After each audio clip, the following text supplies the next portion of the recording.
A girl in a pink bedroom gazes out at a world that refuses to understand her.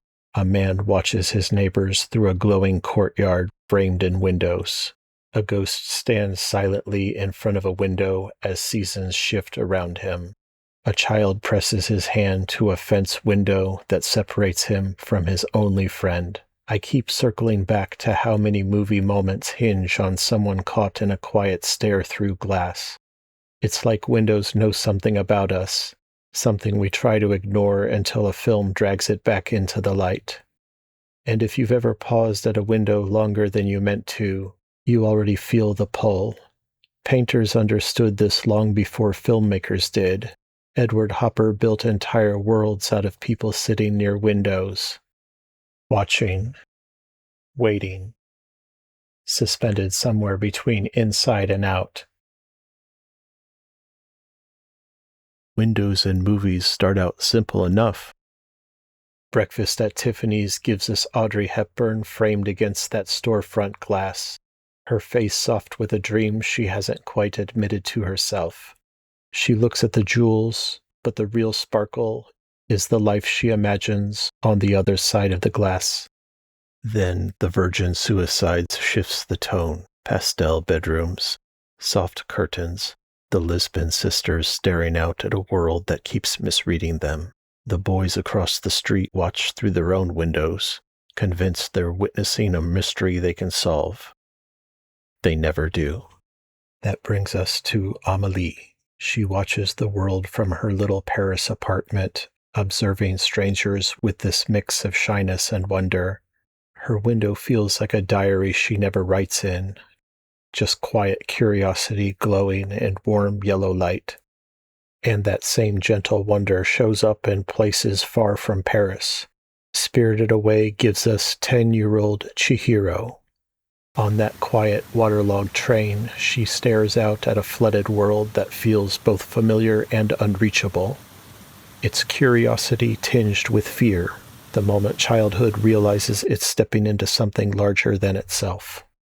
Even Hopper understood this early kind of looking, this soft, uncertain reaching toward the world. Night Windows captures that same passing glimpse into someone else's life. Intimate but incomplete.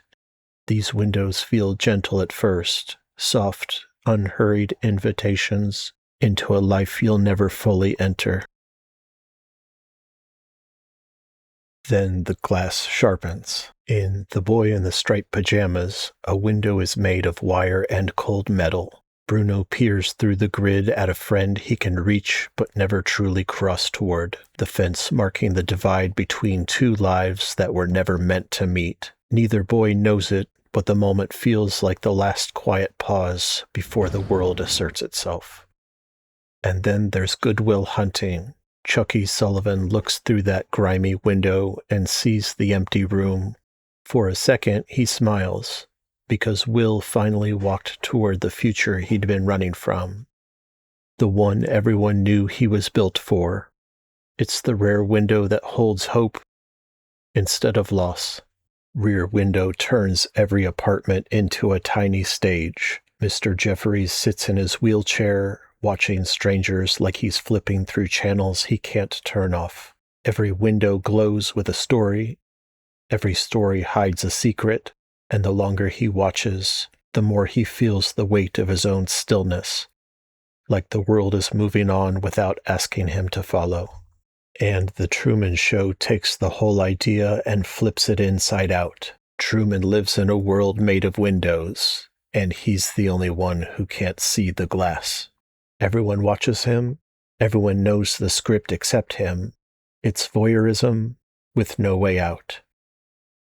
And then the double life of Véronique slips in with a realization so quiet you almost miss it.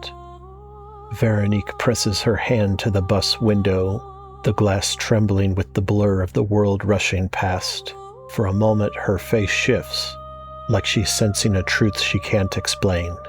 Something just out of reach, but undeniably hers. It's recognition without language, the kind that hits you in the chest before your mind catches up. A single touch on cold glass, and suddenly she knows she's standing on the edge of a life she hasn't lived yet. Hopper paints that same realization, but in a quieter register. In Room in New York, two people sit together, but feel impossibly far apart. The distance itself isn't in the room, it's in the silence between them. Emotional, unspoken, uncrossable. This is where windows start to feel dangerous, from Hopper's soft interiors towards something darker. A house perched high, its windows lit like eyes that have been open too long.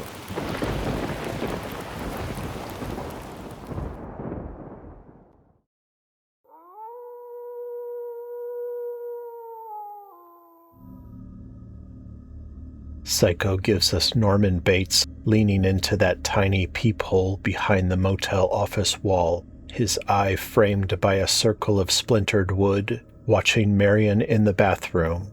It's not a window, but it behaves like one. A frame that turns curiosity into violation.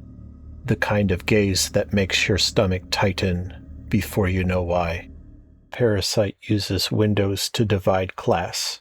Rich families looking out at manicured lawns, poor families looking up from half basements at feet passing by on the street. Every window becomes a reminder of who gets to look out and who gets looked down on. Suspiria turns stained glass into a weapon.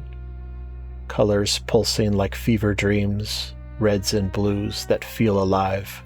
Every window looks like it's waiting to shatter. And then there's that moment when a woman is pressed toward the glass, her face meeting her own reflection as if the window has claimed her for a moment. Hereditary gives us windows that hum with dread. Darkness outside feels thicker than the air inside, like something is waiting for the lights to go out. And in Jacob's Ladder, there's that subway moment where creatures flicker past the window, just barely visible in the blur of tunnels and fluorescent light. They slip through the dark like something half-formed, brushing the edge of vision. Then the train leaves, but the feeling doesn't. And then there are moments when the violence doesn't stay behind the glass at all. Alex DeLarge in A Clockwork Orange leaps into the void to escape a melody that has become a weapon. The window gives way, and for a second, the fall feels like the only version of freedom he has left. Hopper knew this unease intimately. In Rooms by the Sea, a door opens, and instead of another room, there's nothing but open water. No barrier, no safety, just exposure. Here's the uncomfortable insight. Windows don't protect you the way you think they do. They expose how vulnerable you've been the whole time.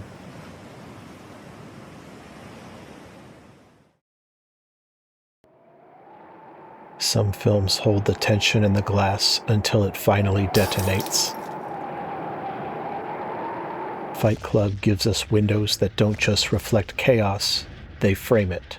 Skyscraper glass holding the flicker of explosions, identities fracturing in reflections, and finally, two people watching the world collapse through a pane of glass as if destruction were the only honest thing left. And then the glass turns inward. Lost in Translation gives us hotel windows that stretch over a neon city, millions of people moving in every direction, and two souls drifting through it like ghosts. Bob stands there, small against the glass. Charlotte does the same, in a different room, in a different silence. Two people sharing the same glow, alone in parallel. It's a feeling Hopper understood long before we ever put it on film.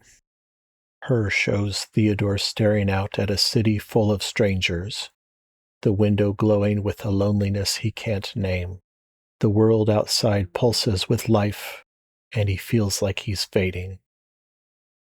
In Paris, Texas, Travis walks across deserts and highways trying to stitch his family back together. When he finally finds Jane, he speaks to her through a window disguised as a mirror. Two people separated by glass, talking across a distance that feels deeper than the years they lost. It's the kind of window that doesn't hide the truth. It forces you to face the version of yourself you've been avoiding. And when Travis steps away from that glass, he gives Jane the one thing she thought she'd forfeited, the chance to walk back into her son's life. That ache isn't new. It's the same ache that lived long before cinema. Emma Bovary standing at her window, staring out at a life that always seems to exist just beyond where she was, close enough to imagine, far enough to ruin her. And in that narrow space between longing and reality, she became the blueprint for every character who's ever pressed their hopes against the glass, waiting for a world that never quite opened. Hopper returns to quiet here. In Morning Sun, a woman sits in silence, light pouring in through the window. She isn't reaching for anything. She isn't watching anyone. She's just there. And somehow, that feels heavier than all the distance that came before. A Ghost Story gives us the stillest window of all. A figure draped in a sheet stands in front of a window as time slips past like weather. The seasons change, families move in and out, the world keeps spinning, the ghost stays still. As the house is torn down around him, the walls crumble, the roof disappears, and still he stands, alone in the open air, where the window once framed him.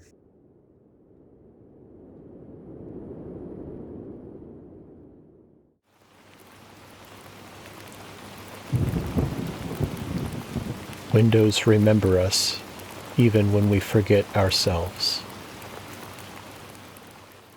So when I think about windows in film, rain-soaked, neon-lit, cracked, stained, or glowing, I keep returning to one image. A solitary figure standing high above a city, suspended in light, watching a world that keeps moving around him. Not a movie this time. Office in a small city. A man alone in a room of glass, looking out at a life he'll never quite reach. Maybe we love windows in film because, sooner or later, we all become the person sitting by one.